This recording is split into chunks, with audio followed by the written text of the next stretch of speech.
And Abraham took another wife, whose name was Keturah, and she bore him Zimran, and Yokshan, and Medan, and Midian, and Yishbak, and Shua. And Yokshan brought forth Sheba and Dedan. And the sons of Dedan were Asherim, and Letushim, and Leumim. And the sons of Midian were Ephah, and Ephah, and Hanok, and Abida, and Eldaah. All these were the children of Keturah. Now Abraham gave all that he had to Yitzchak. But to the sons of the concubines whom Abraham had, Abraham gave gifts while he was still living, and sent them away from his son Yitzchak eastward to the land of the east. And these are all the years of Abraham's life which he lived, 175 years. And Abraham breathed his last and died in a good old age, aged and satisfied, and was gathered to his people. And his sons, Yitzchak and Yishmael, buried him in the cave of Machpelah, which is before Mamre, in the field of Ephron, son of Tsohar the Hittite, the field which Abraham purchased from the sons of Heth. There Abraham was buried with Sarah his wife. And it came to be, after the death of Abraham, that Elohim blessed his son Yitzchak. And Yitzchak dwelt at Beer Lahai Roi. And this is the genealogy of Yishmael, Abraham's son, whom Hagar the Mitzrian, Sarah's female servant, bore to Abraham. And these were the names of the sons of Yishmael, by their names according to their generations.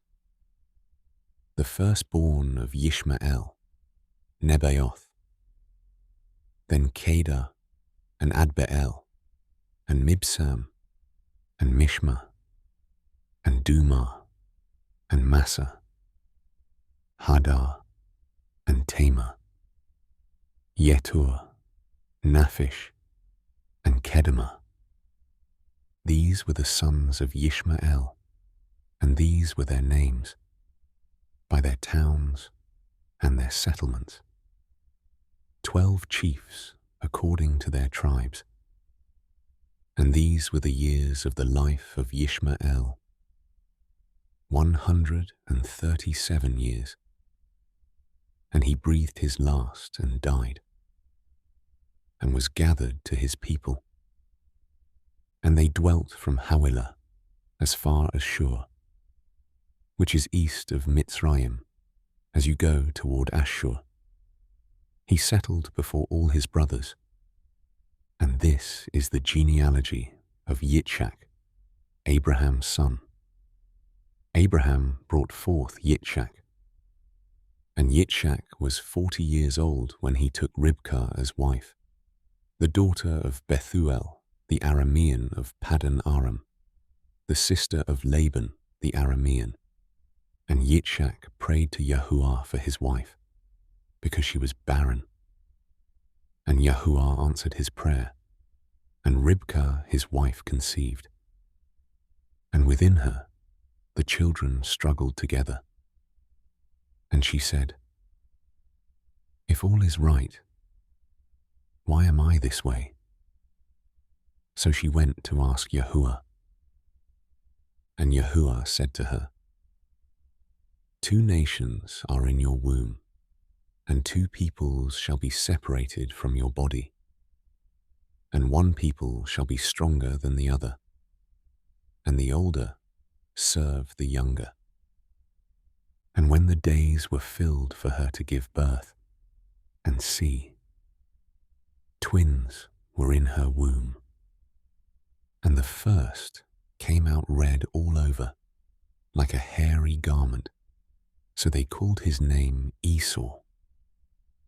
And afterward His brother came out, with his hand holding on to Esau's heel. So his name was called Jacob. And Yitzhak was 60 years old when she bore them. And the boys grew up. And Esau became a man knowing how to hunt, a man of the field, while Jacob was a complete man, dwelling in tents. And Yitzhak loved Esau because he ate of his wild game, but Ribkah loved Jacob, and Jacob cooked a stew. And Esau came in from the field, and he was weary. And Esau said to Jacob, "Please feed me with that same red stew, for I am weary." That is why his name was called Edom. But Jacob said, "Sell me your birthright today." And Esau said, "Look, I am going to die, so why should I have birthright?" Then Jacob said, "Swear to me today."